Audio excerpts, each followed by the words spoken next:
Hello everybody, and you like my plant scarf? Welcome to my final, ultimate vlog. On my last day, the most interesting thing I think of the whole time happened. It was a lazy day. We had our 18-hour flight the next day. We were just, But this guy called Zach, who was a good friend of my brother's, a really nice guy. He invited us over for like a small party thing. Ow, this is really hurting my neck. Different shirt, because why not? He invited us over for a nice little party thing. So we go over, like, we bring tequila, mead, and beer. You gotta love the mead. Mead is really nice. So we go over, and there's just like us, there's Zach, and Kevin appears. I believe his name is Kevin. Sorry if I got that wrong. There was some alcohol ingested that night, as you are soon to find out. Hey dog, just ran past over there. That really spooked me. Okay, so we're over there, right? We've all had a bit to drink. I've had at this point, had 2 shots of tequila and 2.5 glasses of mead. Mead, strangely strong, really delicious. Highly recommend it. The medieval people had it right. Go away! But, we were quite drunk. And then Zach's neighbour on the floor below gets home. It's a 2-floor house and he's a student, so he's living on the top floor. His neighbour gets home. His neighbour is a huge crack addict. So his neighbour comes out of his car, obviously unfit to drive, very drunk. Invites himself into the house, wanders up the stairs. We're sitting outside at that point, just like at the top of the stairs having a chat. And he just comes up the stairs, proceeds to call me a twat because I'm not wearing socks with my Converses, then takes his shirt off, threatens me to a fight, and then starts to try and give me a lap dance. Rob hasn't heard this story yet, so he's a bit giggly. It was an interesting experience. I immediately retreated to the safe room, as we called Zach's bedroom from there on in. Zach was sitting in there with his laptop as soon as he saw his neighbour arrive, because he knew he would invite himself in. And Zach, he's a nice guy. The crack addict, whose name is Chris, we'll refer to him as Chris. Of course we will, because that's his actual name.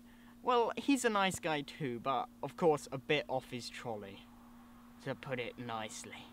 So I go in with Zach, speak to him, he's on Reddit and stuff. Awesome. Everyone in Portland seemed to know what Reddit was. I am happy with that. So I'm chilling in there with him, and then I open the door. He's trying to chat up my sister, and failing because she is technically married, and he's just trying to chat her up. So I go in there and have yet another shot of tequila, which I'll soon learn to regret later, and then proceed to speak to him. Well, he more speaks at me, and then he says, hey mate, if the police come, I can't do an American accent, so you won't see that, I'll give you a fake ID. So he proceeds to give me his library card as a form of ID, and he says, if that doesn't work, have this. And he gives me his driving license. He snaps it in half, keeping half for himself, and gives one half to me. His proper driving license, which he needs to ID himself in most situations, which is quite disturbing. He is trying to get tequila shots, which at this moment, and we're trying to stop him from getting it. So I retreat back to the kitchen. I have one of these beers, which is apparently the finest Indian Pale Ale. My brother's a beer specialist, so he gets all the good beers in all of the world. Marigold IPA from Chicago. Recommend it. Very hard to get, apparently. Really good. I've had a few to drink now, so it could possibly taste horrible, and I was just too tipsy to realise. And, well, I go back into the room. He is trying to tango with everyone in the room. Just trying to dance the tango repeatedly with everyone. So I'm like, okay, I don't want to do the tango. I'm just going to sit on the sofa and crack my ass off laughing at this guy. And then he tries to give me a lap dance yet again. Then I go outside for a second to get something, and then I come back in. He's doing backflips in the kitchen. He's doing cartwheels, he's doing backflips. Pretty good, to be honest. By the way, to explain how this guy acts, he is the best friend of the guys from Jackass. You never know, he might appear in a movie. But, yeah, he's that sort of guy. And he's completely out of it. He's just gone nuts. He's repeated the same conversation with me at least 12 times during that evening. Tried to lap dance me at least 6 times by this point. He's half naked as well. It was weird. He wasn't actually showing anything, thank God, because cartwheels would be quite grotesque naked. Rob, I'm putting that beautiful image in your head right now. So, he invites us down to his place. He says he's an artist. Okay, we go down there, and my God, is he good at art. Like, they're beautiful paintings and stuff. He's just painted, like, Martin Luther King, a child, and, like, there's tons of, like, Neo-Greek classical sort of stuff, with the huge, with, like, the cupids and all that. That sort of stuff you'd see in a cathedral, a Catholic cathedral, for a matter of fact. And he's amazing at it. And then we go to leave after he's given us his card and invited himself to live with us in England, which is a bit weird, to be honest. But we go to leave and suddenly there's crack on the table. So I leave. I'm just going now. My sister had to go down to stop one of our group from taking some, which was good. My sister's good at that sort of thing. She's a doctor now. It was an interesting night. Lots of alcohol. This crazy guy, after throwing a smoke grenade, we managed to persuade him to leave, because I had that smoke grenade still from Andy Bax's in the previous vlog you would have heard of. And, well, I'd been holding it back the whole evening. We chucked it out. Within 2 seconds, it filled the driveway with smoke. But my brother was kind of freaked out that the police might get called or something. Someone's driving a car behind me. And, he just kicked it out of, like, the flower patch, thinking it was going to catch fire, and just like downed it, and it just went out, and we were really disappointed and angry with him as we were all driving, like, mate, what have you done? What have you done? And well, that was an interesting night. Got home, woke up in the morning, definitely regretted it. My mother, hopefully she didn't hear any of this. Shh, shh, shh, shh. Shush into the boom. Well, I go to the airport, I'm going home after this night, and my brother says, I know the best drunk food. Poutine. Right, poutine, we get in it from a food car, is chips covered in gravy, surrounded in cheese curds. I'm sitting at this bench, surrounded by sober people, just going, hey. Don't drink. Don't drink, you'll come to regret it. And, I had one bite of this cheese curds, I immediately feel sick. My sister throws up out the window, I throw up into the window. It's messy. The next morning, where did my mother just go?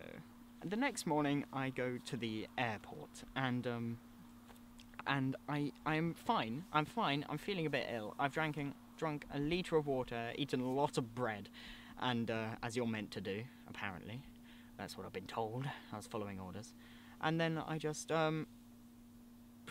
get out of this car and immediately projectile vomit water over about 8 foot. At least it was only water, because no one noticed. Literally, it's amazing how little people notice that. And then I just went inside, my brother said, eat fatty foods, and he just left. And my mum just shouted to me, hello! Recording! Recording! Okay then! Feature of my mother right there.